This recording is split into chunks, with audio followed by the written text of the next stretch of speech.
Hello everyone, and this is BioPhoenix here, and today we're going to be taking a look at a PC-98 game, and that happens to be Tuned Heart.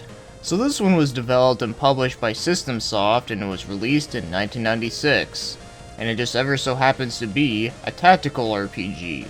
And the really awesome thing is that this game has been fan translated, and it was done by Nebulous Translations. And just by looking at this definitely does not seem like it would be a tactical RPG, but it is. Because have you ever heard of one where you get to play as a bunch of cops with like cars and motorcycles shooting at each other? Well, probably not, and if you have heard of another one, then I'd like to hear it. But for now, let's get moving on and start talking about the game's story.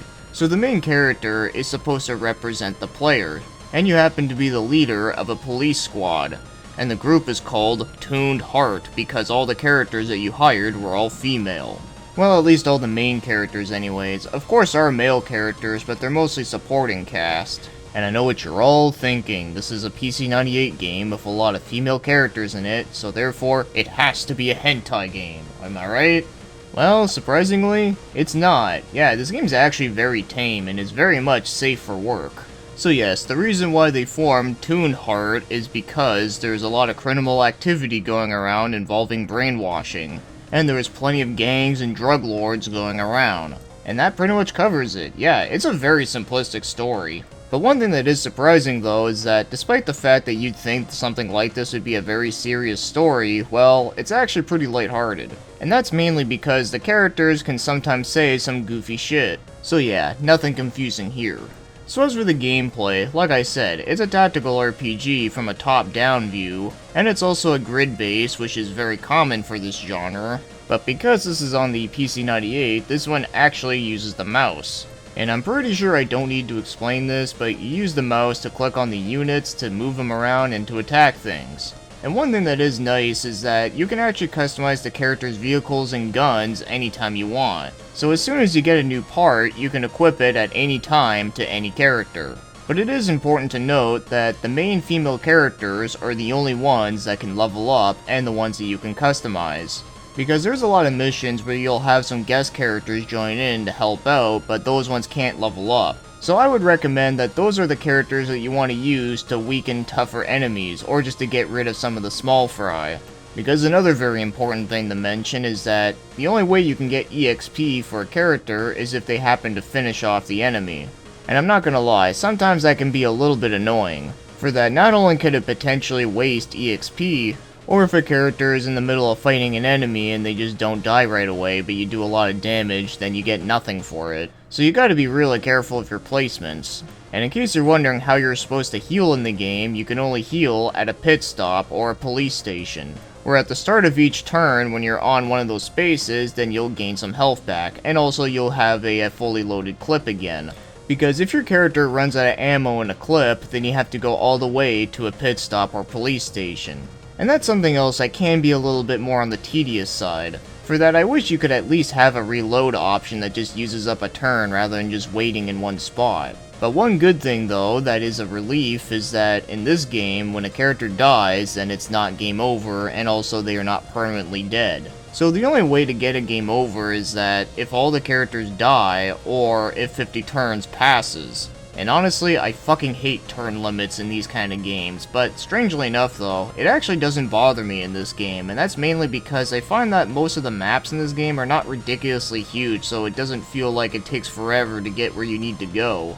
Even the later on missions where they send out like armies of dudes at you, even those ones I've never died by the turn limit. But the fact that there is a turn limit at all though is kinda lame.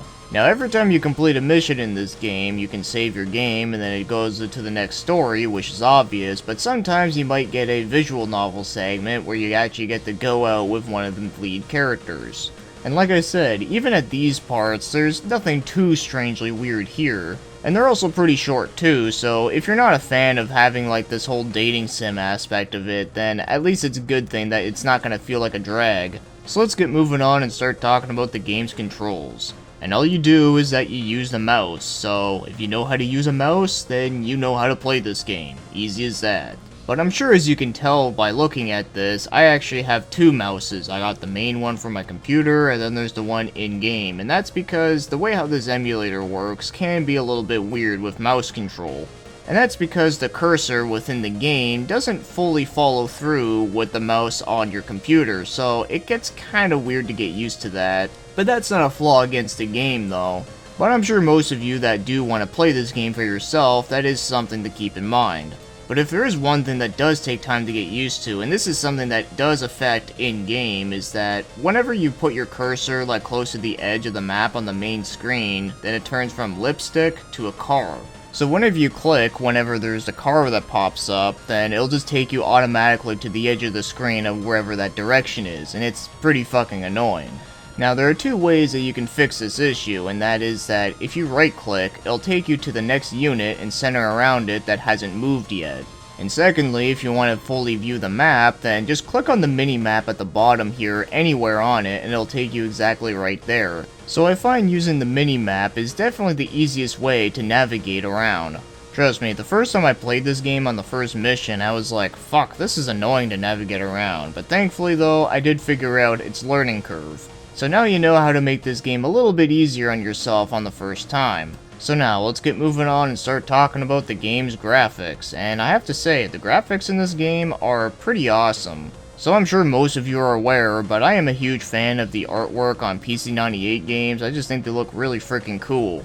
So of course, I really do love that aspect of it, but I really do think this game overall does look really good for the system, for that it also does have some pretty nice animations. Like I like the battle animation, like whenever a car explodes, it's pretty funny. And all the character and vehicle designs in this game are very nice looking too. Even though one of the characters kinda looks like a pimp, like look at him, like he has like the shades, he has like the bling and the fucked up teeth. Yeah, I'm pretty sure this guy is totally an undercover pimp. And I also really like the backgrounds too, even though most of them do take place within a city or a town and whatnot, but I do think that they do look pretty good. And even for a game released in 1996, this is still a pretty good looking game. It doesn't have any like scan lines or anything. So overall, I really do love the way this game looks. So now, as for the game's music, so the music in this one is kinda alright. Yeah, it's a little bit disappointing for what I was expecting. Now, I'm not saying that the music is bad or anything. I mean, the music fits really well. There are some nice, catchy tunes that are upbeat sounding, which is a good thing, but my main problem with it is that there's just not a lot of songs within the game, so there's not a lot of variety. And because of this, you're gonna hear most of the same songs throughout, like, the entire game, so hearing that, like, overworld theme on the map when it's your turn, yeah, that theme actually got kind of annoying after a while. Same with the battle theme, too, which is a shame because I actually really liked it at first. So yeah, the music in this game is by no means bad, but it's definitely not, like, my favorite or anything. So now, if you want to go out and buy this game, well, like I've said many times on many other PC-98 games, good luck, because I couldn't find it anywhere. And even if you did found it and got it working, the game is only going to be in Japanese, even though this game is actually pretty easy to understand even without knowing English, I'm sure, since it is mostly just clicking on things and selecting them. And also, I actually never met anyone that even owns a PC-98 that doesn't live in Japan, so yeah, like I said, if you like to collect these sorts of things, then, well, good luck with it. So now, as my overall thoughts on Tuned Heart, is that I actually think this game was somewhat enjoyable, but it definitely is kind of a flawed game. So I kind of already went over the fact that I hate turn limits, even though it doesn't bother me in this game, but the fact that it even has to have one though, it's like, what's seriously gonna happen once 50 turn passes? What, the entire town's gonna blow up and everyone dies? So I really don't see a reason why it needs to have one. So the other thing I don't like is the fact that you have to reload your gun at a pit stop. I mean, what type of cop would run out with a gun with just one magazine and that's it?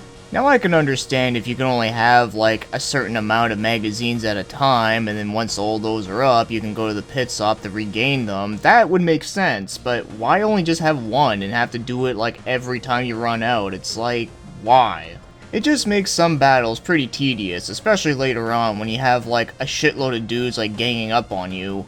And while I do think the whole EXP gain with the last person finishing off is a little bit annoying, I don't think it's a huge flaw because I do kinda understand it. For that, it could be exploitable, for that you can just get a bunch of enemies that are weaker than you and place a character there that really needs some level ups. But I think it would have made the game a lot easier if you just gained EXP after an attack, you know, kinda like Fire Emblem. Not like I'm expecting a lot of EXP for a certain amount of damage, but I at least just want like a little bit to show that I'm making progress.